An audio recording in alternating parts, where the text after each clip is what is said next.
How to stay calm in every situation.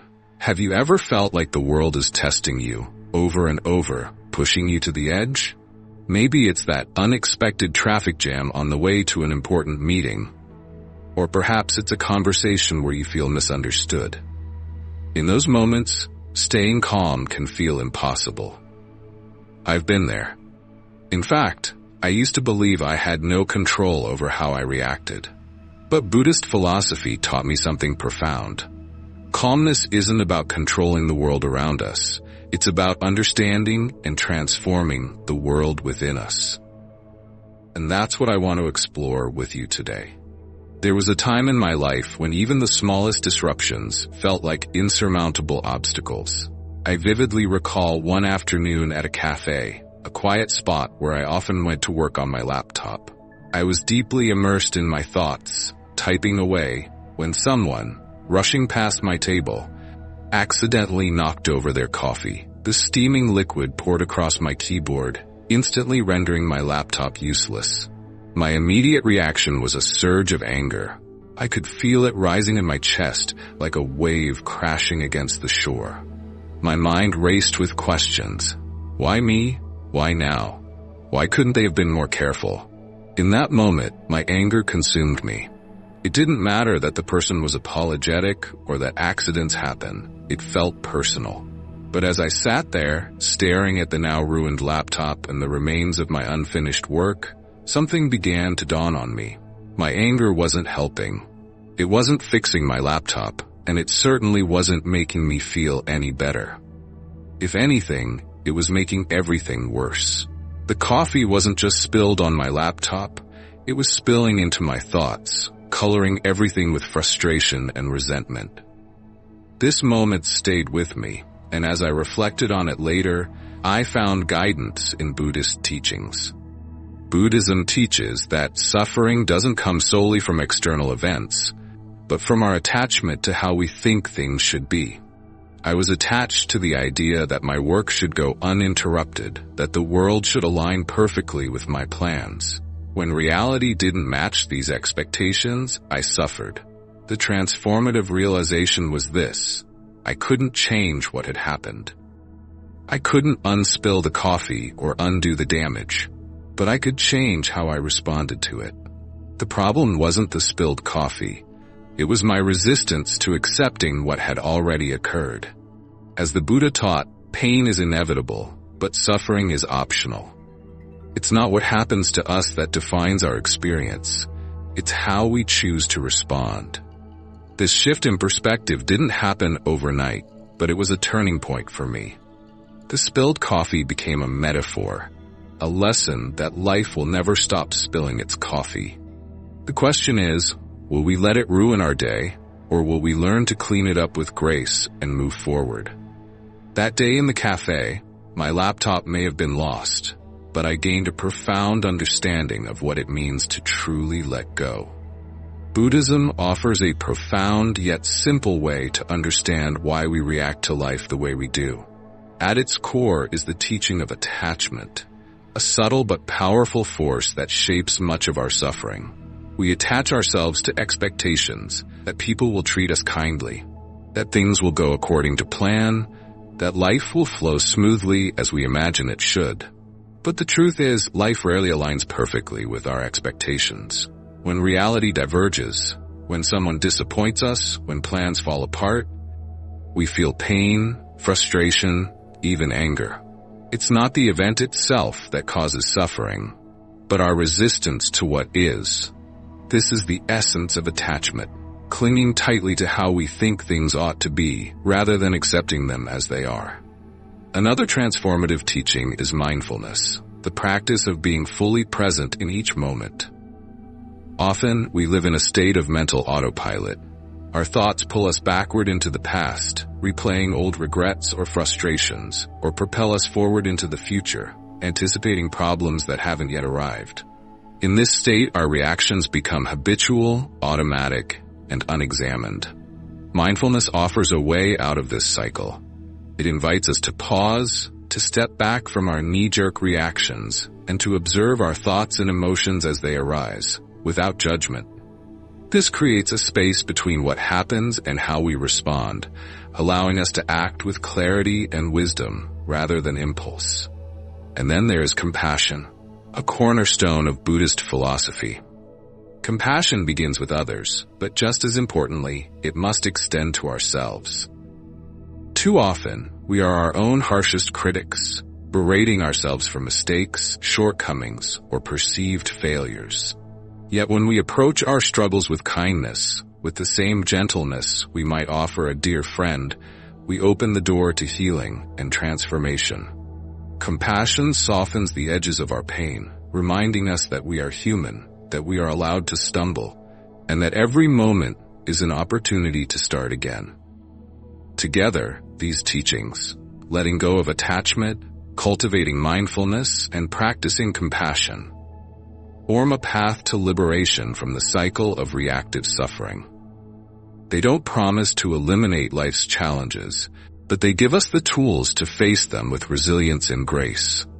And in doing so, we discover something extraordinary. The calm, steady peace that was always within us, waiting to be uncovered. In moments of stress or chaos, it can feel as if the world is spinning out of control and taking us along for the ride. But Buddhist philosophy reminds us that peace is always within reach, if only we know how to cultivate it. Here are practical tools that can help you find calm and clarity, even in the most turbulent situations. One of the simplest yet most effective practices is what I call the 3-step pause. This practice invites us to break free from our reactive patterns and create space for thoughtful responses. The first step is recognize, pause, and acknowledge the emotion you're feeling, whether it's anger, frustration, or fear. Instead of resisting it or judging yourself for feeling this way, simply say, "I feel this way, and it's okay." By naming the emotion, you bring it into the light of awareness, where it can no longer control you from the shadows. The second step is breathe. Take 3 slow, deep breaths, focusing on the sensation of air entering and leaving your body. Feel how your chest rises and falls, how the breath anchors you to the present moment. Breathing deeply calms the nervous system and allows the mind to settle, like muddy water becoming clear as it rests. Finally, move to reframe. Ask yourself, what is this moment teaching me? How can I respond with compassion? These questions shift your perspective, turning a challenging situation into an opportunity for growth and understanding. Instead of reacting impulsively, you can choose a response that aligns with your values and brings peace to the situation. Another powerful tool is the use of mantras. In Buddhism, mantras are like lifelines for the mind, pulling us back to a place of stability and calm. A simple yet profound mantra to try is, "This too shall pass." Repeat it softly, either aloud or in your mind, as you navigate difficult emotions. It serves as a gentle reminder that no feeling is permanent. Just as clouds drift across the sky, emotions come and go. The storm may feel intense now, but it will eventually pass, leaving the sky clear and bright once more. When you need deeper grounding, consider the visualization exercise. Close your eyes and picture yourself as a great mountain, strong and steady. Imagine storms swirling around you, winds howling, rain lashing, but you remain unmoving, anchored in your strength. The storms represent the challenges of life, but they cannot shake the mountain. This visualization reminds you of the resilience within you, a quiet power that no external force can take away. Each of these tools is a small practice, but together they form a powerful path toward inner peace. They won't stop life's storms from coming, but they will help you weather them with grace. And over time, you'll find that these practices don't just change how you respond in difficult moments, they change how you move through life itself. Calmness becomes not something you search for, but something you carry with you, like a flame that remains steady, no matter how strong the wind blows. When I began applying the teachings of Buddhism in my daily life, I noticed a subtle but profound transformation. It wasn't just about how I felt internally, it was also about how the people around me, began to react. One day, a close friend looked at me during a conversation and said, "You seem more peaceful lately." At first, I smiled and shrugged it off, but later those words stayed with me. They echoed a truth I was only beginning to understand. Calmness is not just a gift to ourselves. It radiates outward, touching everyone we encounter. When we cultivate peace within, it becomes a quiet offering to the world, a ripple effect that softens the edges of conflict and brings ease to those around us. But let me be clear. This journey is not about achieving perfection. It's not a quick fix or an end to all struggles.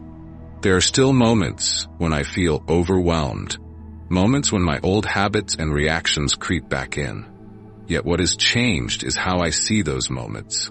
Instead of viewing them as failures or setbacks, I now see them as opportunities. Opportunities to practice mindfulness, to observe my emotions, and to grow. Each struggle becomes a teacher, a mirror reflecting areas where I can be more patient, more compassionate, more accepting. There's a profound shift that happens when we stop running from our challenges and start embracing them as part of our path.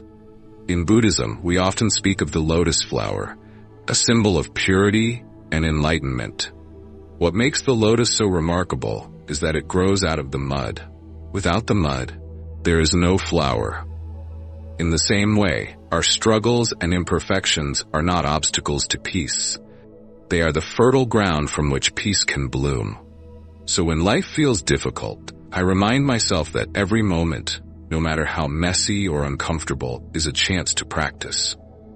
And the more I practice, the more I realize that peace is not some distant destination to reach one day. It is something we cultivate moment by moment, breath by breath, as we walk the path of life. And in that practice, I've found a kind of calm that no external chaos can take away. A calm that I can carry with me and share with others, even in the most challenging of times. In Buddhism, there is a simple yet profound story that has the power to shift the way we see the world. The story of the empty boat. Imagine a man rowing his boat across a calm river.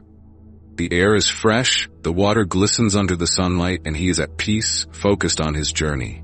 But suddenly, another boat collides with his, jolting him from his tranquility. Instantly, his peace turns to anger. His mind races with blame. Who is this careless person? Why weren't they paying attention? How could they ruin my day like this? He looks toward the other boat, ready to confront its owner, only to find that it's empty, just a vessel, drifting aimlessly with the current. In that moment, his anger dissolves. There's no one to blame, no target for his frustration. The boat wasn't out to get him. It simply floated into his path. He realizes the collision wasn't personal. It was just an event, neutral and indifferent. This story holds a lesson that resonates deeply with all of us. How often in life do we act like that man, getting upset over situations that feel personal but are in truth as impersonal as an empty boat? The rude remark from a stranger, the unexpected traffic jam, the delayed flight. None of these things are actively plotting to harm us. Yet, we react as though they are deliberate attacks, as though the universe has singled us out for suffering. The truth is, most of the challenges we face are like that empty boat. They aren't personal. They are simply part of the ebb and flow of life, events drifting into our path without malice or intention. The river carries them, just as it carries us. But here's the beauty of the lesson. When we stop taking things personally, we free ourselves from unnecessary anger and resentment. We create space for calm and clarity. Instead of reacting with frustration, we can pause and observe. Instead of shouting at the empty boat, we can focus on how we navigate around it. This story invites us to shift our perspective.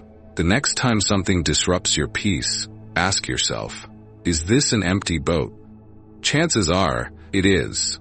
And by seeing it for what it truly is, a fleeting moment on the river of life, you can choose not to let it steal your calm.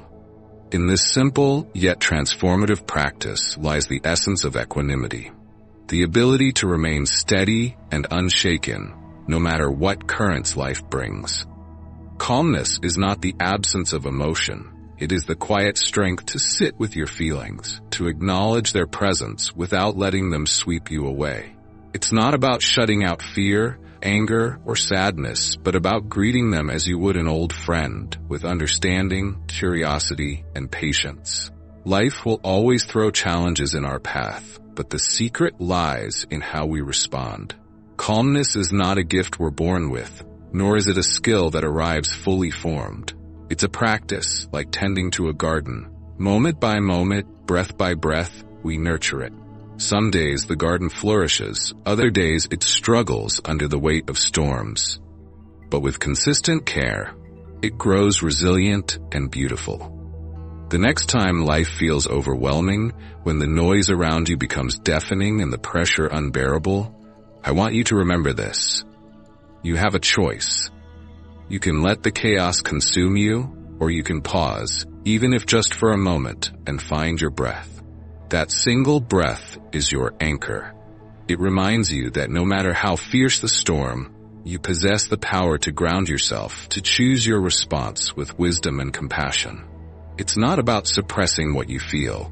It's about allowing those feelings to exist without letting them define you. Staying calm does not mean avoiding the storm. It means embracing it, learning to move with it instead of against it. Imagine yourself as a dancer in the rain. The rain falls, but instead of resisting, you let it become part of your rhythm. Each drop is a moment to learn, a chance to grow. Calmness, then, is not a state to achieve, but a way to live. My hope for you is that when the storms of life come, and they surely will, you'll choose to pause, to breathe, and to find your footing. In doing so, you'll discover that calmness isn't just about surviving the rain. It's about finding joy in the dance. If this message speaks to your heart, take a moment right now, not tomorrow or next week, but today, to try one of the simple practices we've explored. Start small. Pause for a deep breath when life feels overwhelming, or whisper a kind word to yourself when things go wrong. These little moments, though they may seem insignificant, are seeds of transformation. Imagine what could happen if each of us, just for a moment, chose calm over chaos. Imagine the ripple effect of one person's peace radiating to their family, their friends, and even strangers. And if you found this message helpful, I invite you to share it with someone who might be searching for a little stillness in their life. We all know someone, a friend, a loved one, or perhaps a colleague, who feels the weight of the world pressing down on them. By sharing, you're not just passing on words, you're offering them a gift, a path toward balance and clarity. Together, let's create something beautiful. Let's be the ones who bring light into the darkness, who inspire others to pause, breathe, and connect with the present moment. In a world that often feels chaotic and noisy, even the smallest acts of calm can ripple outward, touching lives in ways we may never fully understand. And it all starts with you, right here, right now.